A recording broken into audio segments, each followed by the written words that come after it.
Hey guys, this will be video 4 for the how to design build a what is this thing? It's a 59 Les Paul Korina Replica or something like that.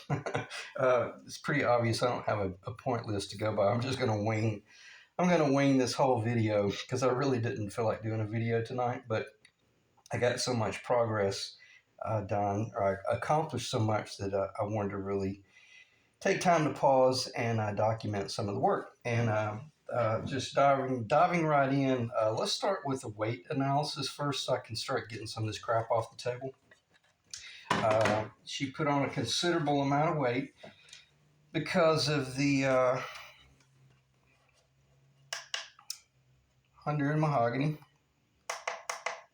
But fortunately, a bulk of that mahogany will be getting carved off. Should be in the camera.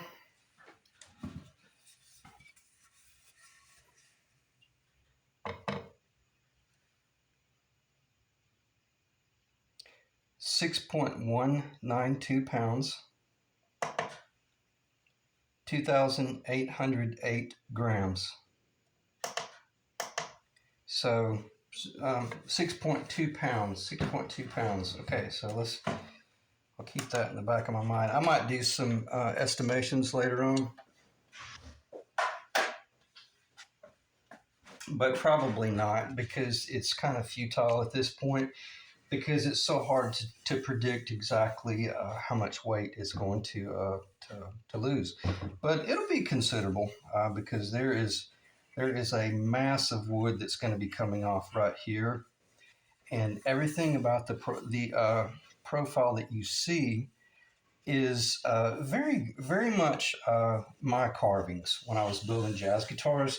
This is like a very small version of my big body jazz guitars. It's real graceful. It's a real soft, subtle transition, and it has a very small amount of recurve, but not much just yet, because this is just your initial relief carving, and you're getting a feel for the wood, and you're getting a feel for the scale. I call it mental mapping when you've got this thing locked in your table and you're doing this work, and you start out with a flat, it's a flat top, and then you start carving away. Well, you start kind of just putting your hands on it. And let me see if I can raise it up a little bit. Yeah. It's so helpful to have the guitar like this so that you, with your fingers, your pinching, you can act as like a micrometer. And buddy, trust me, you'll get a reading. I can feel it's fatter right there already. So if I was sitting here with Gauss chisels and working this off, and keep in mind if it was a 16 or 17-inch body, a lot of that stuff you're just doing by hand. And I think the bigger the body, the easier the job. The smaller the body, the quicker everything happens, but also the quicker it'll get out of control. But by doing this mapping around the perimeter, you just get a really good feel for the project at hand as you're carving away. But that was then, but this is now, because now the way I build these projects, I'm working from a very defined sidewall here. I'm flat on the back. So as I mentioned, I start out a little over two. Let's just measure. I think it's 2 1/16 of an inch right now. It better be. I hope it is. Yeah, it's right. It's just under 2 1/16 of an inch right there. It's probably a little bit more over here. No, it's pretty close. It's about a 2 1/32 of an inch. Okay, where I'm going with this is once you've got this large flat platform and you're getting ready to start working your way to the finish line, probably bar none, the most critical point of the entire guitar is this distance from the top of where the binding will be not this binding because it's going to get a little bit, it's going to get trimmed down a little bit. This is 5/16 of an inch. It'll be, I'm usually well over, I'm always well over a quarter, but I do take some of that 5/16 of an inch off. And what's the number? It just varies, but somewhere greater than a quarter of an inch in the width of the binding, but definitely less than 5/16 of an inch. That's just too massive. That's just too much binding. But you're building the entire guitar from this distance right here, because this is where this is the whole guitar.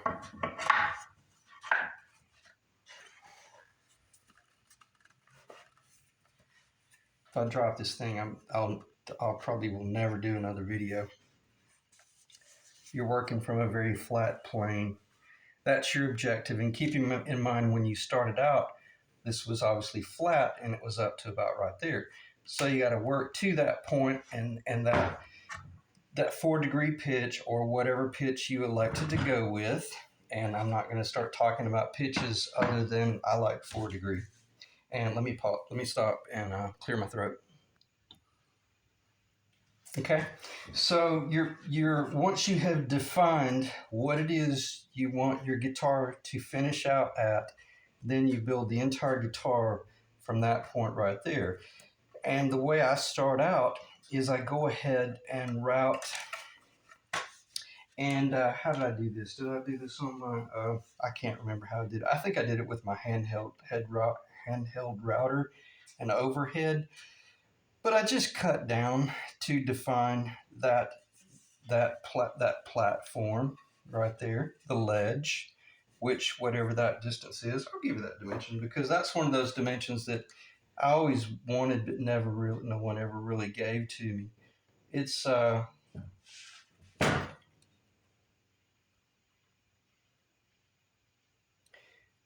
looking at exactly 1 11/16 of an inch.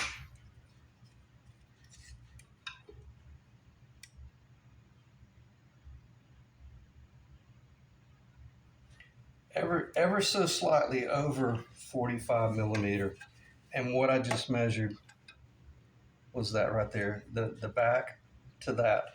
And if you see, let me get real close to the camera and try to be real still. See how you see the thickness of the Korina?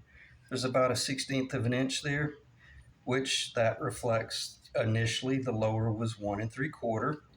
Then I put a 5/8 inch thick top, could have been maple. This is Honduran mahogany. And right now I'm getting stellar tap tones. I'm just so happy with the way it sounds so far. So, but you can see how, let me put my money where my mouth is. Let's just see just how consistent. Keep an eye on, well, you can look at whatever you want, but just look at this thickness reveal as I spin the guitar around. And the shelf and the Korina line should be very consistent. I'll try to be as still as I can.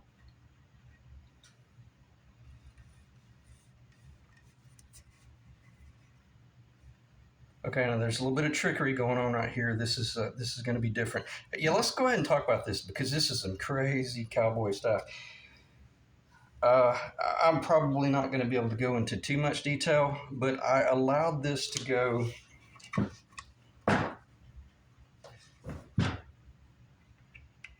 Rather than stay flat, I allowed this to pitch. I'm exaggerating. I allowed this to pitch up, back up to the original 1 3/4. So if you see right here, the bottom of the binding on this side, if I were to measure from right here down, that should be 1 3/4 of an inch. I jump over here, and you can see how it's 1 11/16 of an inch, because the neck goes in over here. Your eye is completely not aware of the fact that I took advantage of this 5/16 of an inch binding, and I took it up as high as I could. Why? Because I wanted to keep all that Korina visible. There's no sense in coming in here and routing out all this 1 11/16 of an inch off only to wish that you had some material to put back in there to beef it up a little bit. And if you're aware of Les Pauls, that's the whole difficult thing about building the Les Paul, because there's such a fat little guitar right here that they always ran into issues with that binding. But this should be a really beautiful transition right there into the horn.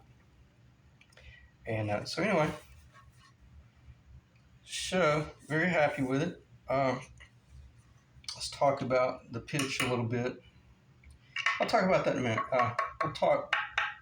We'll definitely do some tap tone stuff analysis in a minute, because it's off the charts. All right, so let me get back on point here. Where's my? Oh, I lost my phone. Let me pause briefly and get collected here. Okay, I had to get that raised up so I could discuss this more easily. So once you have determined this height right here, which is exactly right at about 2 inches on my guitars, it can be a little bit less, but don't go too much under. I wouldn't go under 1 15/16 finished, meaning very top of your finished binding. 1 7/8 of an inch is, you can see it. It starts getting kind of chintzy. But once you have that defined right there, then you're just, all I'm clarifying is that you're carrying that shelf all the way around the entire guitar. And once you have one of these constant points defined, now you can build the whole guitar to that point right there. And you want to really pay particular attention to protecting that point, because that's your binding shelf. And it'll always be, in case I don't show it later on, 60 thousandths. Okay, 60 thousandths binding, a 1/2 inch. That's a tri-blade. That's a triple blade flush cutter. But then I put I think that's a 3/8 inch. Yes, that is a 3/8 inch bearing. And this is the most simple setup you can imagine. And then there you have it, one pass, and you have created a basically a 50s Les Paul. Okay, with the single binding. And that might very well be exactly why they just did this real simple binding, because from a production standpoint, that's a very simple and a very fast guitar. When I say fast, it's rocket fast. And you can see how beautiful it is as far as just the simplicity of everything. So anyway, so I got to get emotional there. So you got your little guitar coming together, and it's, if anything, you're probably going to see that's just a little bit of extra mahogany right there. So where I was going this, when I started talking about carving the guitar, I didn't have a problem going ahead and just going right into rock and roll mode and just freehanding every bit of that. I didn't use the templates once on any of that, but I'm also nowhere near the finished guitar.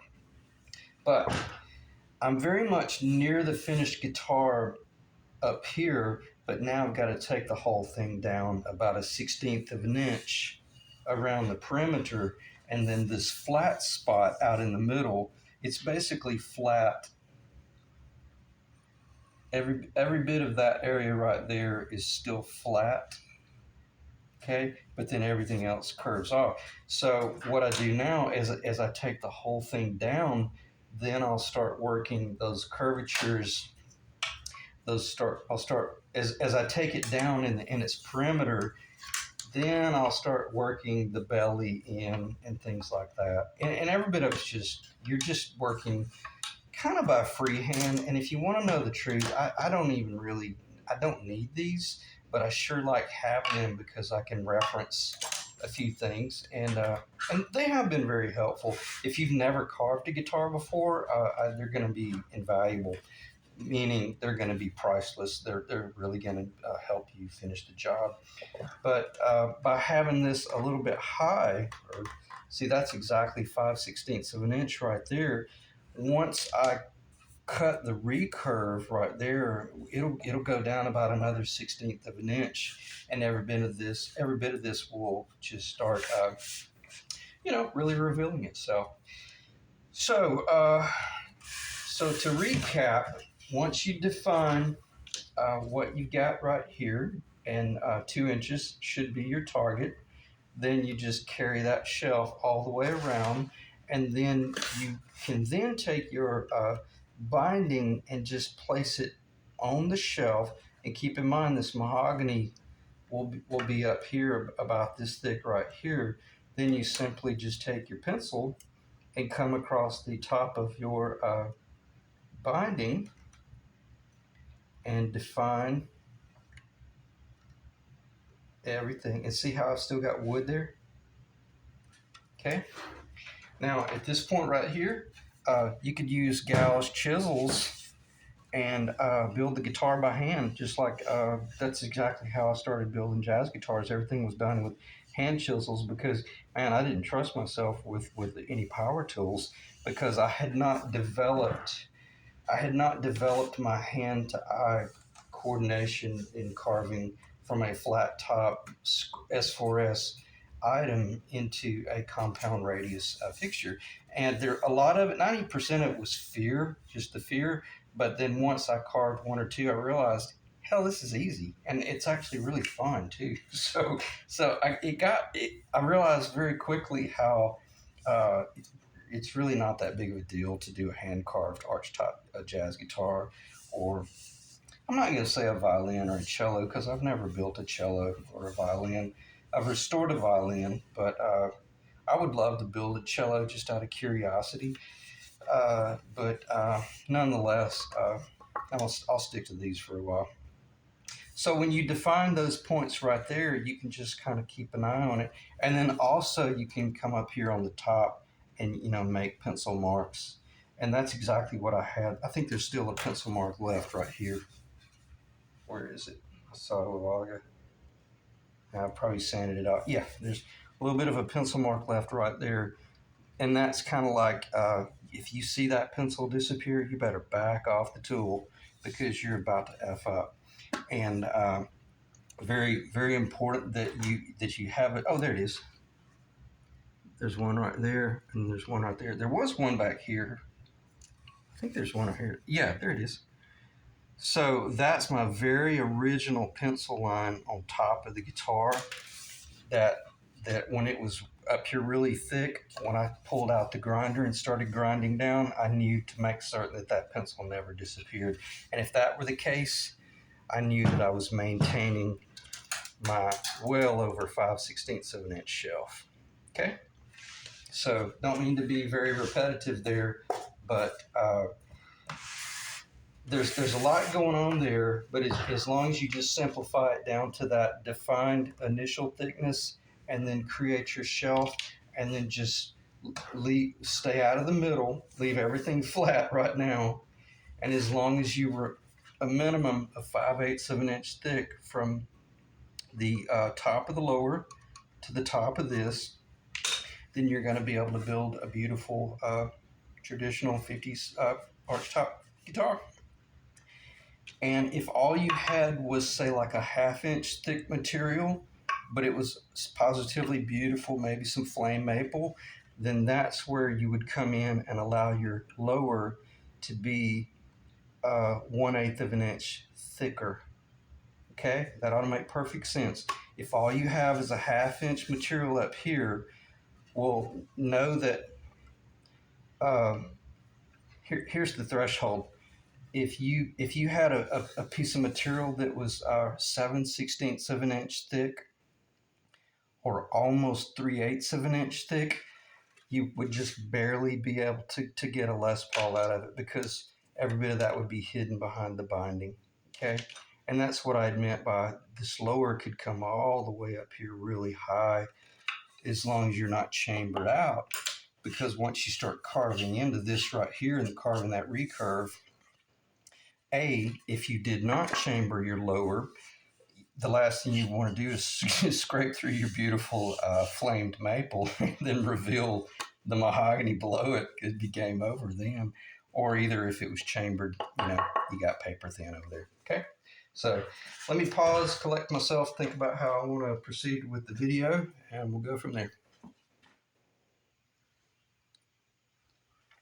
Okay, I'm going to try to transition into talking about how I machined that plane, but I'm not going to actually show you the jig that I use to do that work, primarily because it's really not the most efficient jig design in the world. It works, and it works okay from a cowboy fashion standpoint, but there's much better ways to do it than the way I do it. So if you're this far along, you're probably better at doing joinery than I am anyway, or at least good enough to build your own guitar. Okay, so I'm very close to the fitment here, but what I wanted to do is to work very close to the finish line, and I'm using an eraser shield. Let me set this down because I cannot afford to drop this. Okay, so I'm using my eraser shield, kind of monitoring what's going on here versus this side over here, things like this, and then I'm determining that I'm really close enough for rockabilly, as I say. Ooh, I almost dropped it. Okay, so you're working from that thickness right there, and I'll just show this briefly because we'll cover this neck in extensive detail, but you can see just how much scarf work you can do when you're building a neck. That was all the wood that I had, so I did that internal scarf joint right there, created the new tenon, and it's from the same board. It's quarter sewn. It's from the same board but a different location. But by building all that up and getting that true, I knew that as long as I'm fitting all of that on a perfect center line, I'm working from that thickness right here, which is identical to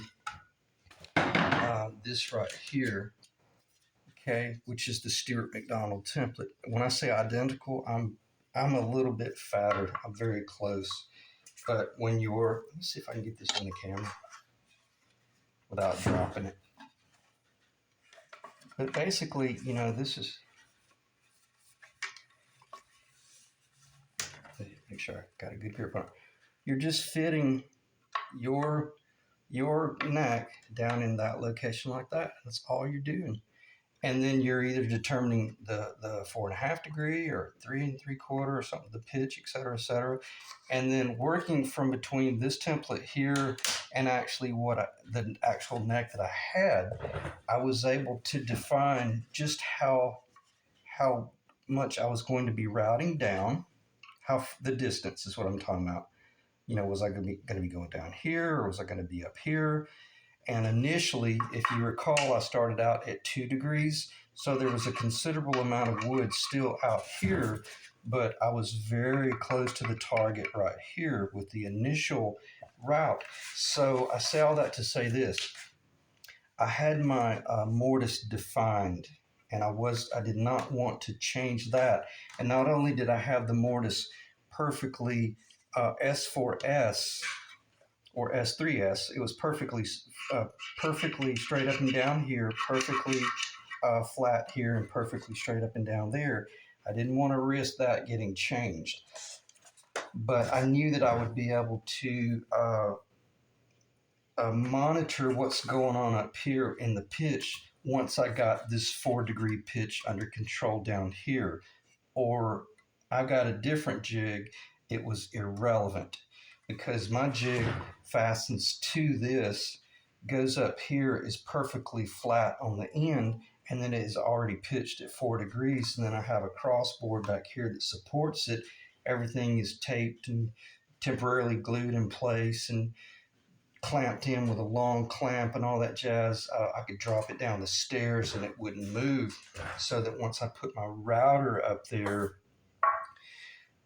turning that freehand at 17,000 RPMs, I'm able to, with my jig, come in and machine off every bit of that material, and then it has a stop that keeps me from going over any further. Actually, it's a three configuration. It has like a little hallway, an alleyway that you travel down, and you ride out that area, and then you come over here, and then you ride it over here, and then you step out, turn off the router, drop it down in, and route out the center. Turn off the router, pull it out, crank up the router, and route this side. So I'm able to machine off this whole plane up here before, and whether I had any of this machined or not. I don't recommend that. I would recommend having, I would recommend working from this perfect point here, and then simply just coming in here with some sort of little base and a platform, and then working off that platform.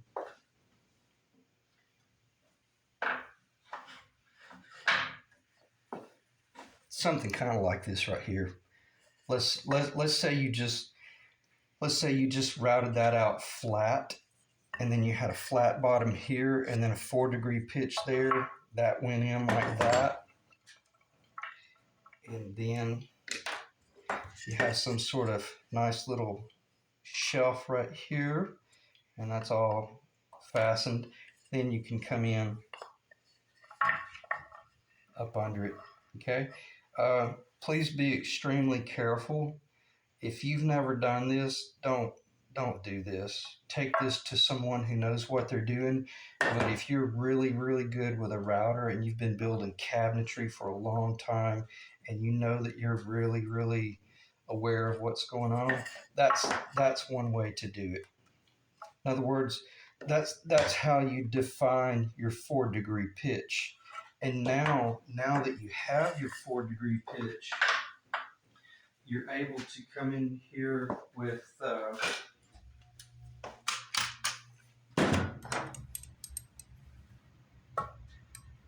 okay. Now that you have this 4-degree platform, and you've already routed this out rough, but now you're able to just set directly on that and allow this bearing to cut that pitch. Okay, so now you're guaranteed that when you do put your S4S tenon up in here, whether this tenon goes in right side up or upside down, you know that you're on a perfect plane. You have a perfectly S4S pocket for your S4S tenon. Okay.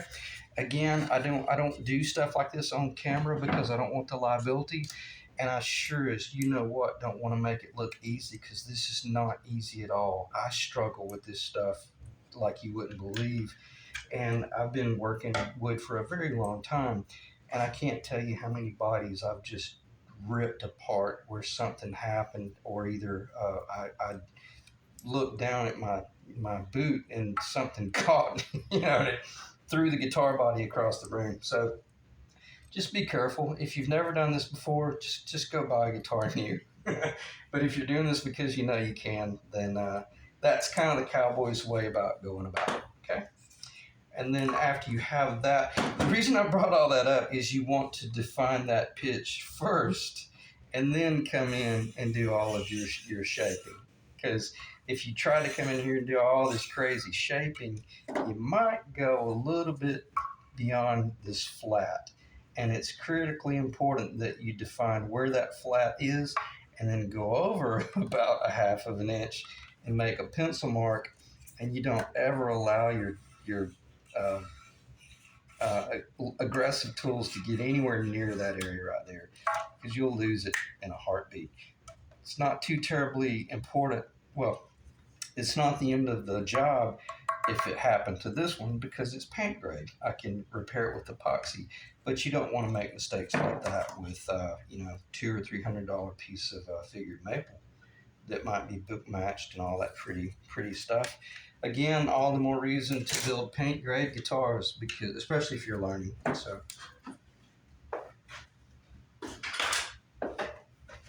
okay, so enough cowboy carpentry there. What would be next? Let me check the time, and then we'll talk about this grinding a little bit. Yeah, not too bad. Under 30 minutes. Okay, so now that you've got your pitch defined and you got this big flat surface here, and you've come in and maybe somehow or another you've defined not only this ledge here, but then you've come in and you've cut this off, maybe up to a point in here, doesn't matter. You just need some sort of reference point to create another shelf that you're going to be making certain that you want to leave in place. And then at this point, then you can start determining how do you want to see the guitar materialize. And because the grinder turns this way, this is a 120 grit. I like the 4-inch diameter because it allows me to really, let's see, which way is it turning? Yeah, I'm pulling this way.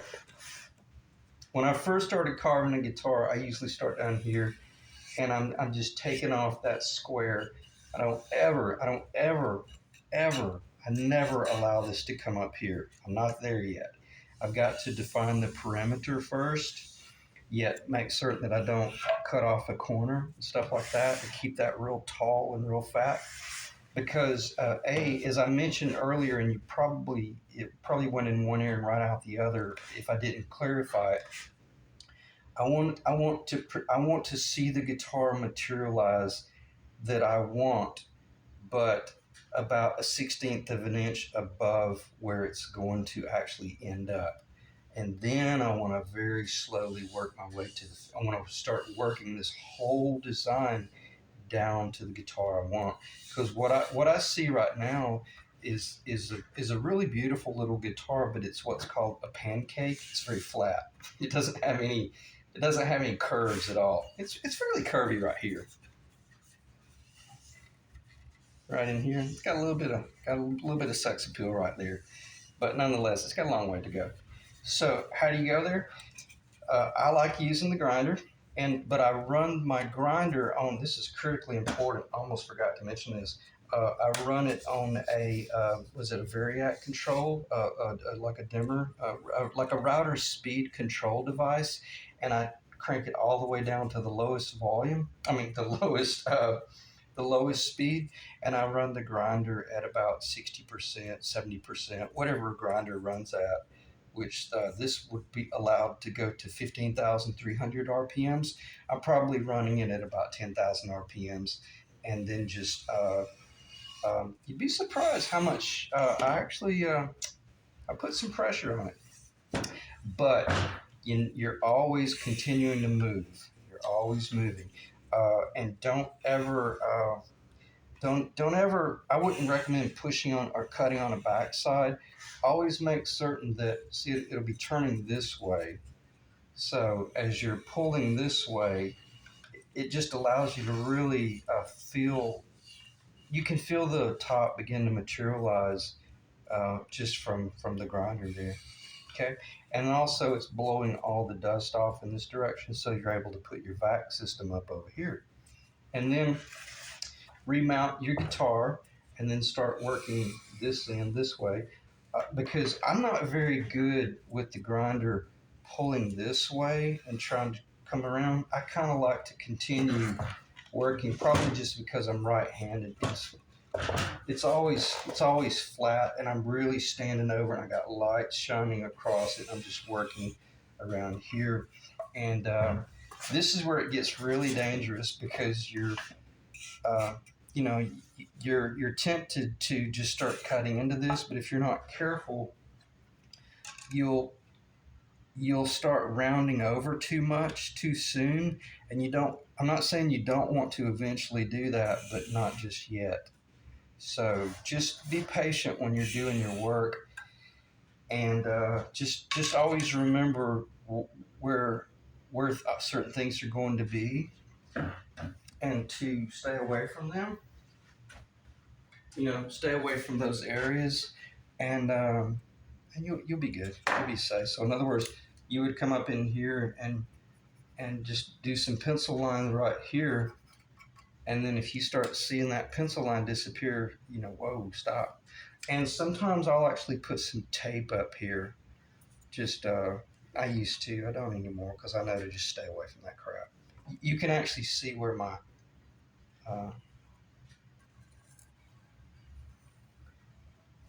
that's basically the area that I have not touched yet. Okay, so they come together very quickly. This took about an hour and 15 minutes or so to get to that point.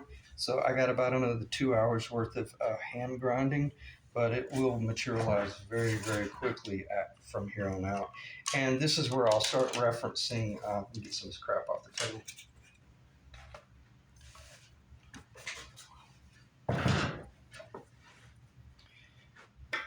This is where I'll start as I begin to get closer and closer into the finish zone. This is where I really will keep these fairly close, and I'll start asking myself, okay, what's going on? I've got an eighth of an inch here, but I'm riding high as 16th here, and then maybe it's touching over here. Well, then that lets me know it might be a little bit low right here, so I need to do more shaping right here. Obviously, this is still perfectly flat up there, so I've got an enormous amount of wood to take off right there. And I failed to mention also that when you have this pitch that's on 4 degrees, let me see if I can find something straight.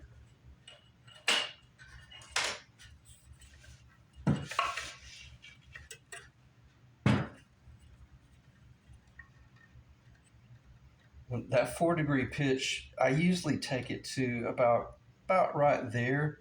And then once I get to that point right there, then I cut another pitch from that point up to this point. So basically you have that pitch, and then you have another pitch transition from roughly about 60% of the way up into the pickup cavity up to the bridge. And then from the bridge, it's just it's just a real sweet, soft contour off, and then it gets pretty aggressive right there, and then it does the recurve, and that's where I love this little template right here. This will give you an idea. I'll try to get this in the camera. What I'll do is I'll put it where it needs to be, or it is supposed to be, and then I'll just turn the guitar a little bit. Hopefully it'll reflect and pick up. You can see I got a long way to go. We're talking, I probably could take off a 16th of an inch right there to get it to really lower down. But with that curvature right there, with that little template right there, you can only define about that area right there. You can't carry this all the way around. It's just not accurate, because this helps define the longitudinal arc, from the tail up to the tailpiece. And then we all know that the tailpiece and the bridge just starts to flow down on the pitch. It's a very long, graceful pitch from from that point down. It's kind of got a beautiful, real soft. It's not straight, in other words. It's got a real sweet, soft curvature down to here, and then all of a sudden, once you get down to this point, then it's flat, because your strings are straight, and you want your fretboard to be flat and straight. Check the time. Okay, so on that note, as I used to say too much, we'll talk about these templates a little bit, so that this will encourage you to buy a set. I'm going to check these right. If you've never carved a guitar top, I would recommend this. I didn't talk about E the other night, but E is basically up here at this point right here. And I never can get them to stand up, but sometimes I can, sometimes I can't. But obviously that's D. So you've got A, B, C, D, and E, of course. So I think these were about $60, maybe. To me, that's a very fair price, considering what it is you're able to do with them. I think these ended up being about, I can't remember. I should have referenced it before I did the video, but just go on StewMac.com, and you get the whole set and you get a whole lot more than just a couple of routing templates. You get all these little templates like this as well to help you make your own control covers. So you could temporarily glue that to whatever it is you want your control cover to be, and then route it out, and then drill the holes in it, and then lay that up in there. Yeah, this is awesome. I should be getting paid for this demo. See, now you can just run your drill bit through these 4 locations and then build your cover out of whatever material you wanted to make it out of, and drill those locations, and then voila, you're set. So that's what I meant by these templates. This template set man, they're just invaluable once you really look at what it is you can do with them. Okay.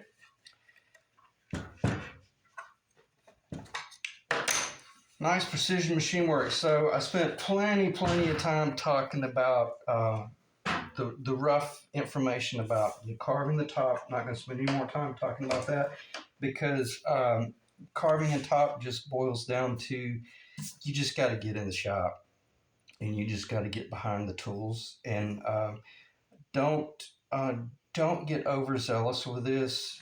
Don't be tempted to pull out your circular saw and use it as a fan, fan around it, kind of like a freehand miter saw.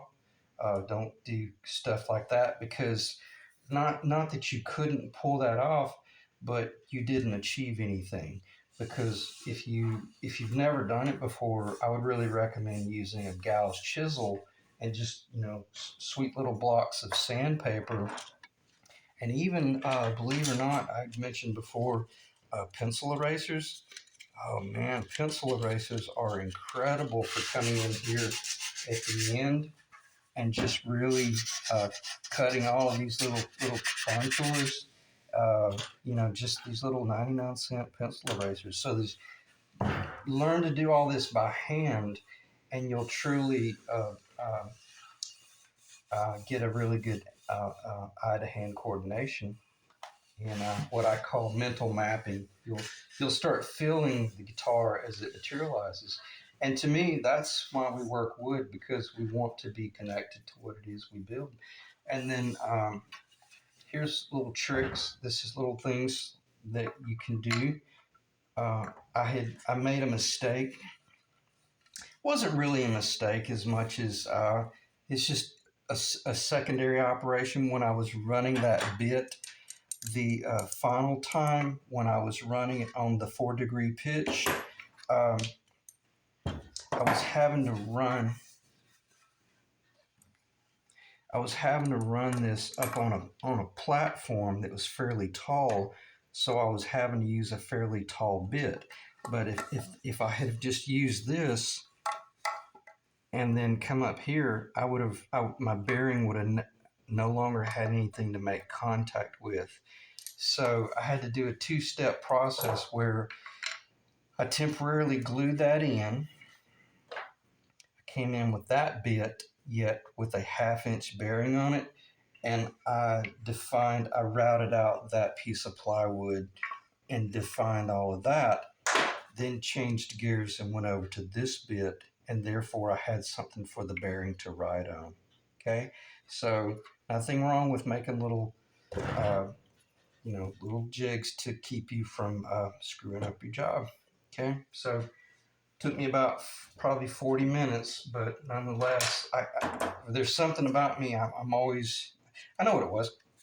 I had routed all that out in order to allow the epoxy somewhere to flow out. So in so doing, I didn't have any mass material there for when I did my final route work. But I did not want to define that 4-degree pitch until I had this top on. So just understand that sometimes you're having to back up and punt and do repetitive operations. And that's a really sweet way of doing things that keep you from tearing up your job. And also, when this job goes together and you look down in there, you see a really beautiful join. So very happy with it. There's a ton of operations. but it is extremely rewarding, and especially when you begin to see that, oh wow, this is. Uh, I'm not going to say it's. I know for a fact it's. You're not going to save any money building your own guitar. It's probably going to cost you 3 times as much to build your own guitar as if you were to just buy one used or probably even new. But nonetheless, it's extremely rewarding when you build that one and then you build that one and then you build those 5 and 3 more and 2 more, and then next thing you know, you're getting pretty good at it. So, and that's when you can start doing the modifications, like I was talking about, doing the possible master volume and stuff like that. So I'm going to pause and see what else might want to talk about, but probably will end the video fairly soon.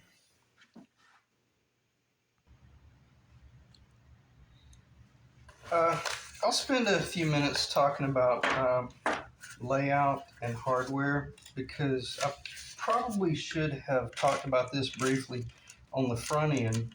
If you've never built this guitar before, then I would say you should be working from these parts right here, and I got all of these parts in that had mentioned. And let's talk about body thicknesses first. And I'll be kind of brief here. The lock washer, let me pause and get set up, and then, because I know exactly what I want to talk about. Okay, in one of the earlier videos, I'd mentioned how I do not like to cut all the way through the lower, which is typical. There's nothing wrong with doing that, but when you do cut all the way through the lower, you might discover that, oh wow, I could have left in 1/4 of an inch of material down here and had far better tone throughout the entire body because I was working with a long shaft potentiometer that I don't recommend just leaving the lock washers off and bottoming this out into the wood. I strongly recommend having a nut on the bottom, adjuster nut on the bottom, then the locking washer. But I do go ahead and bottom them out pretty much, and then the locking washer, and then the face washer, and then the actual face nut, and then obviously your knob. Now let's look at how much wood we can leave in there with that configuration right there. And that is an enormous amount of wood. Okay? And what does that equate to? An enormous amount of tone. Okay? So that's what I meant by I like to leave my guitars as thick as possible in those areas. And every archtop guitar that I've built, well, I think this one was probably going to be an excellent. Yep, there you have it. That's all that has to be done. I get to leave these over here flat, and I only have to drill that one a little bit deeper in order to receive, well, I'll just stick it in there. Okay, be like that right there. Left an enormous amount of wood in there, and I'm in much better shape. And if I can get it out. And the thing about the way I install my potentiometers, I don't just drill straight down. They're drilled on a bit of an angle. Not this extreme, but whatever the arch top is, yeah, well, this would be a good indicator. It kind of follows the curvature of the arch top. Not perfectly, but closely. In other words, this one would lean back and over a little bit. This one would lean pretty much identical the way you see it, and this one leans the same way. And this one, because it is such an extreme curvature right there, I don't lean it that much. I let it stand up just a little bit, and that's way too much information. But there's a lot more going on than just drilling a bunch of holes. and looking at these things all sticking straight up. That's really, really poor craftsmanship. Okay, so with that said, if you have these in hand, uh, then you can measure that dimension that you want and machine accordingly. But if you don't have these in hand, just know that that's about 7/16 of an inch thick. Okay, let me do the metric. But keep in mind that's bare minimum. This is borderline a waste of time, because if you guys are building a guitar, you already know how to do this stuff anyway. It's about 12 millimeter. Okay. So with that out of the way, the next thing would be, once you've defined that pitch and you're preparing to start to carve the guitar, just keep this in the back of your mind. I keep like these little scrap boards laying around that are pre-machined a certain thickness, and the magic number is roughly 5/16 of an inch thick. The distance from this plane here.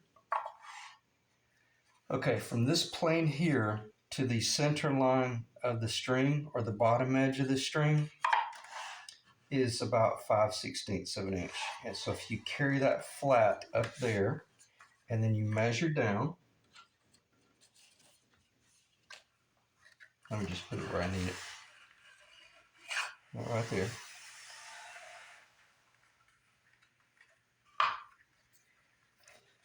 Probably the most comfortable playing Les Paul. This magic number is going to be right at about 11/16 of an inch. See, there's your bridge. Once your bridge goes in and your bridge is cranked up to the appropriate height, the center strings will be approximately, and it's the bottom edge of the string, will be approximately 11/16 of an inch from the finished top. Okay, if it's 3/4 of an inch, that's okay. It's okay, but it's a little bit high for me. If you do all this machine work, and let's say your top was real flat and you just didn't have 5/8 of an inch, and this starts getting over 3/4 of an inch, you need to back up and punt, and you need to remachine this on about a 3.5 degree pitch. Okay, because if you don't, this thing's gonna be really unattractive, and I'm being considerate here. It's gonna look ridiculous, and B, it's gonna play horrible. It's gonna be real low down here, and then it's gonna be real high back here. So let's keep that number around 11/16 of an inch. If it's closer to 5/8 of an inch, which is even thinner, be careful. Proceed with caution, because that bridge is going to get very close to burying out into the body. It'll feel incredible. It'll feel like a Strat, but this pickup will end up being buried so deep into the body that it will, in fact, probably be below the pickup ring. Okay, so be careful. So one way to, after you've done your machine, just put a board that's 5/16 of an inch thick up there, carry it all the way across, or either put a 5/16 of an inch board right there, carry your straight edge up, and let it sit atop the bridge. I don't want to take this bridge out of the plastic because I don't want to get it damaged. And this is a nickel clouson with nylon saddles, which is my favorite bridge. This is very much per the vintage specs. And this is an aluminum. This is clouson as well. A lightweight aluminum nickel clouson, nickel, and it's really beautiful, very affordable. I think $60 for those two. But then, let's say this is the bridge, then you're just verifying that you're staying within reason. Okay, but if you followed all these numbers out here in this pitch and all that jazz, you should be in good shape. Let me pause and get some of this crap organized, and then I'll come back and we'll probably end the video. I'm going to extend the video a little bit because this is a very important part of the build. Just use something of any sort of thickness as a base.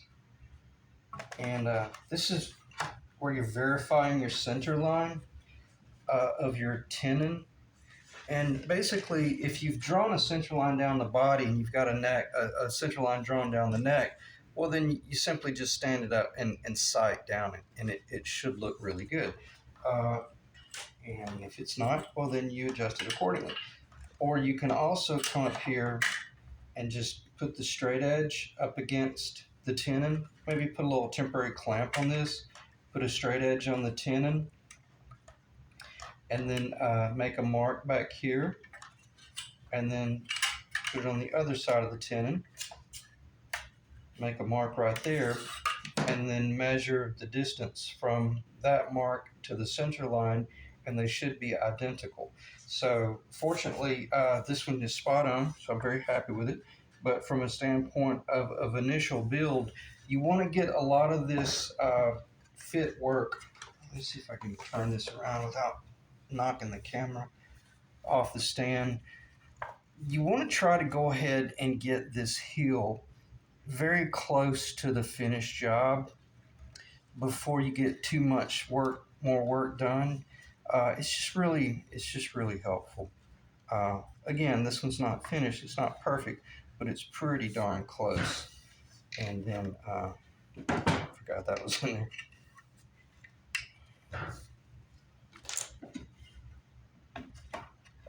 But it's a lot easier to make changes right now, or either fitment corrections, than it is after you've gotten much further in the job, and maybe you've got the top is really beautiful and carved just perfectly where you want it.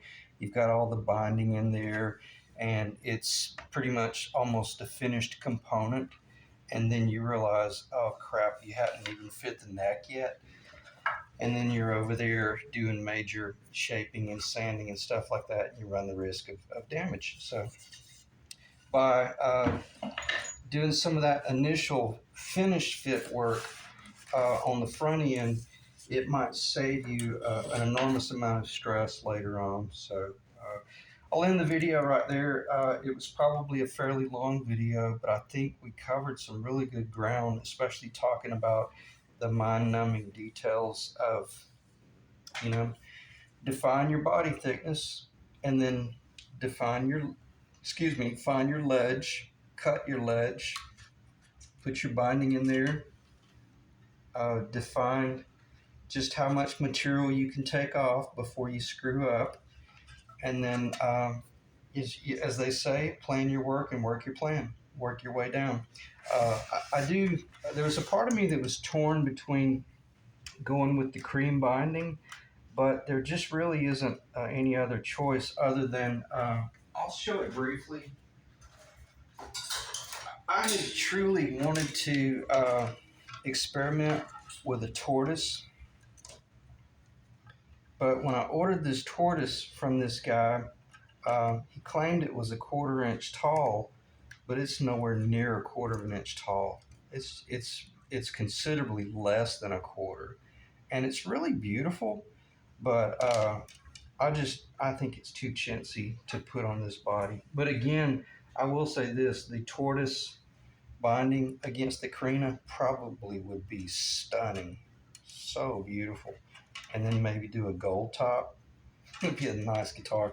But I think this will be really pretty as well with the cream.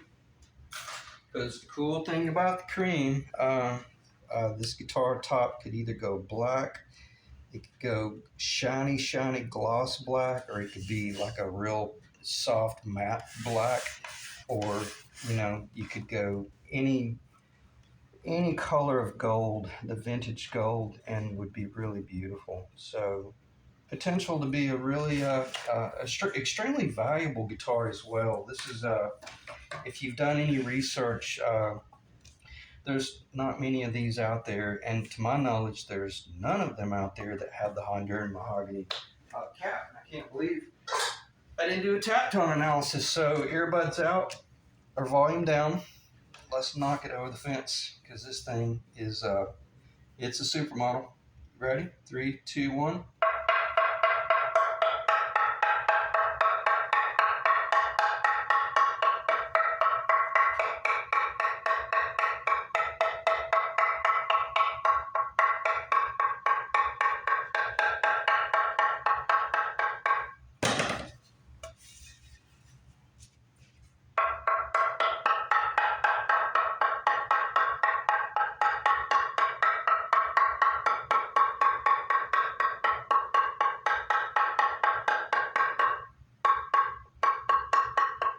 Beautiful, just absolutely flawless. It'll get a lot carved off. It'll get darker, but it's just a beautiful, beautiful clear tap tone. So extremely happy with that. So again, I appreciate you guys dropping in, and I will see you in the next video because I can't think of anything else we should cover. So I'll just stop talking. Thanks, guys. See you in the next video.